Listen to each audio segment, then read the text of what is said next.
Hello everyone, আসসালামু আলাইকুম। সবাই কেমন আছেন? আশা করি সবাই ভালো আছেন। আমি আল্লাহর রহমতে ভালো আছি।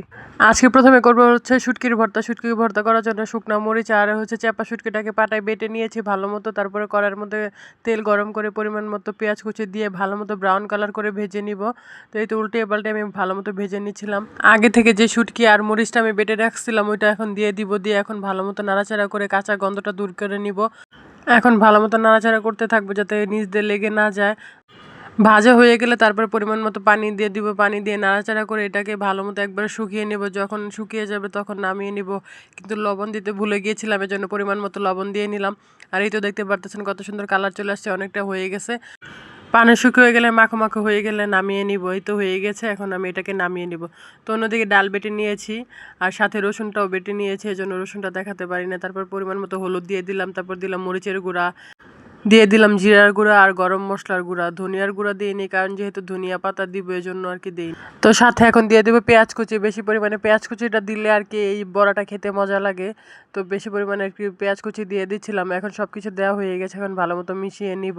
এই তো আমি কুচলিয়ে ভালো মতো মিশিয়ে নিচ্ছিলাম। আমাদের মতো কারা কারা এভাবে ডালের বড়া বানানো অবশ্যই কমেন্টে জানিয়ে যাবেন।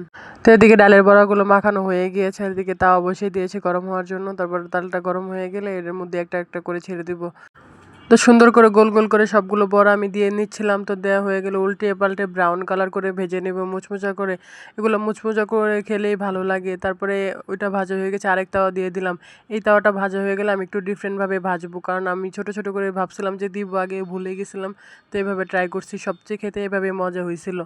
ছোট ছোট করে দিলে হয় কি যে অনেক মুচমুচা আর ক্রিস্পি, অনেক খেতে মজা লাগে, যে কামড়ের সাথে একবারে মিশে যায়। কিন্তু দিতে একটু কষ্ট হয় আর কি। হাতের মধ্যে একটা ছেঁকাও খাইছিলাম। তারপরে দিয়ে এখন উল্টিয়ে পাল্টিয়ে নিচ্ছিলাম। তারপর একটু ব্রাউন কালার করে সুন্দর করে মুচমুচা করে ভেজে নিচ্ছি। তো দেখতেই পারতেছেন যে কি সুন্দর কালার চলে আসছে। দেখতে যেমন সুন্দর হয়েছে, খেতে অনেক মজা হয়েছিল। আজকে চিন্তা করছিলাম যে 3 রকম ভাবেই ভাজবো। তো প্রথমে বড় করে ভাজছিলাম, তারপরে ছোট ছোট করে, এখন একটু মিডিয়াম করে ভেজে উঠিয়ে নিলাম। এখন আমি হেঁচি শাক রান্না করবো। ওই কড়াটার মধ্যে আর কি একটু তেল ছিল, ভাবলাম এটার মধ্যে বসিয়ে দিই। তো একটু রসুন দিয়ে আর সাথে চিংড়ি শুটকি দিয়ে দিলাম। একটু ভাজা ভাজা করে এখন পেঁয়াজগুলো দিয়ে দিব। পেঁয়াজগুলো দিয়ে এখন একটু ভালো মতো ভেজে নিব। অন্যান্য শাকগুলো আর কি শুটকি দিয়ে খেলো, আমি হেঁচি শাক কখনো শুটকি দিয়ে খাইনি, প্রথমবার ট্রাই করতেছিলাম। তো খেতে খুবই মজা হয়েছিল। তারপর একটু দিয়ে দিলাম পরিমাণ মতো হলুদের গুঁড়া আর লবণ। লবণটা আমি দেখাতে পারিনি, স্কিপ হয়ে গিয়েছে। আর এদিকে শাকগুলো কুচিয়ে রাখছি, এই শাকগুলোই আজকে রান্না করব। তো এদিকে আমি আর কি হলুদটা দিয়ে ভালো মতো ভেজে নিচ্ছিলাম। ভাজা হয়ে গেলে শাকগুলো দিয়ে একটু মিশিয়ে নিব। মিশিয়ে দেওয়া হয়ে গেলে তারপরে উপরে বাকি শাকগুলো দিয়ে দিব। তো আমার মিশানো কমপ্লিট হয়ে গেছে, এখন বাকি শাকগুলো উপরে দিয়ে দিব। আর দিয়ে ওয়েট করবো আর কি সিদ্ধ হওয়া পর্যন্ত। দেখতেই পারতেছেন যে কি সুন্দরভাবে মেল্ট হয়ে যাইতেছে শাকগুলা। আমার কাছে দেখতে খুবই ভালো লাগতেছিল, আমি তো তাকিয়েছিলাম।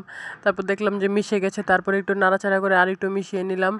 এই তো একটু পরে পরে নাড়াচাড়া করে দিচ্ছিলাম যাতে শাকগুলো প্রপারভাবে কুক হয়। আর এদিকে প্রায় শাকটা হয়ে আসছে, এখন আর কি লবণ চেক করলাম যে সবই পারফেক্ট আছে, এখন নামিয়ে নিব। তো এই ছিল আজকে আমার হেঁচি শাক রান্না। কেমন লাগলো সবাই অবশ্যই কমেন্টে জানিয়ে যাবেন। এখন আলুর ভর্তা আর কি বাগার দিয়ে নিব। তো বাগার দেওয়ার জন্য প্রথমে পেঁয়াজ কুচি দিয়ে আর সরিষার তেল দিয়ে ভেজে নিব। আর আগে থেকে আমি আলু সিদ্ধ করে শুকনো মরিচের সাথে মিশিয়ে রাখছিলাম। তো পেঁয়াজটা ভাজা হয়ে গেলে আলুগুলো দিয়ে নাড়িয়ে চাড়িয়ে আর কি মিশিয়ে নিব। তো এই ছিল আজকের ভিডিও। সবাই কেমন লাগলো অবশ্যই কমেন্টে জানিয়ে যাবেন। সবাই ভালো থাকবেন। আল্লাহ হাফিজ।